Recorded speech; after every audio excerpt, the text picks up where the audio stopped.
Salut à tous et bienvenue sur la chaîne.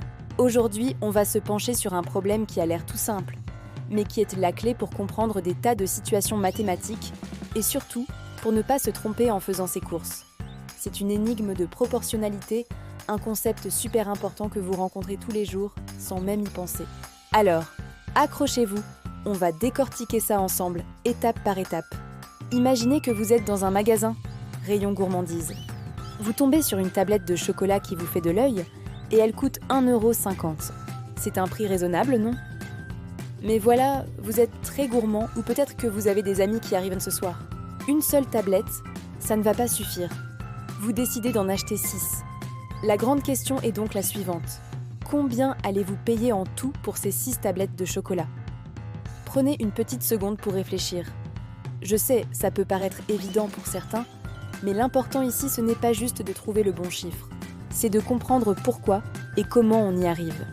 Ce raisonnement, c'est la base de tout ce qu'on appelle la proportionnalité. Et une fois que vous aurez maîtrisé ça, plein de problèmes de maths vous sembleront beaucoup plus faciles. C'est une compétence qui vous servira toute votre vie, que ce soit pour calculer une recette de cuisine, estimer votre consommation d'essence ou vérifier un ticket de caisse. Alors, prêt à devenir des pros de la proportionnalité ? La première chose à faire, et la plus importante, c'est d'analyser la situation. Qu'est-ce qu'on sait? On sait que chaque tablette de chocolat coûte exactement le même prix, 1,50 €. Il n'y a pas de promotion du genre la troisième à moitié prix sous autre piège. C'est un prix fixe par unité. Cette information est cruciale. Elle signifie que le prix total va augmenter de manière parfaitement régulière et prévisible à chaque fois qu'on ajoute une tablette dans notre panier. Si une tablette coûte 5,50 €, que se passe-t-il si j'en prends 2?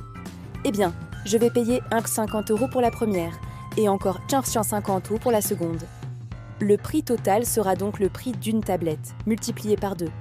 Et si j'en prends 3, c'est le même principe. Le prix d'une tablette multiplié par 3. Vous voyez où je veux en venir?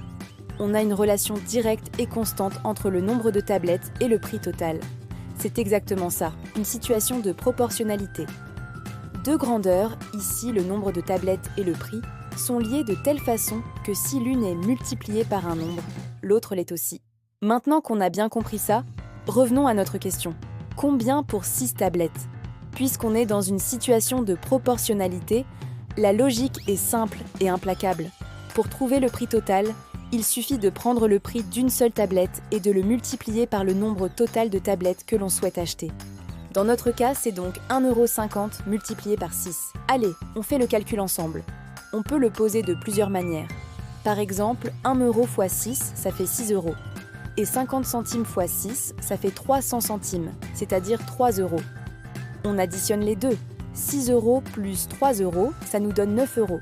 Ou alors, on peut poser la multiplication directement. 1,50 x 6. 6 x 0, ça fait 0. 6 x 5, ça fait 30. On pose 0 et on retient 3. 6 x 1, ça fait 6, plus la retenue de 3. Alors, est-ce que vous aviez trouvé la bonne réponse? Si oui, un grand bravo à vous. Vous avez instinctivement appliqué le principe de proportionnalité. Et si vous vous êtes trompé ou si vous avez hésité, ce n'est absolument pas grave.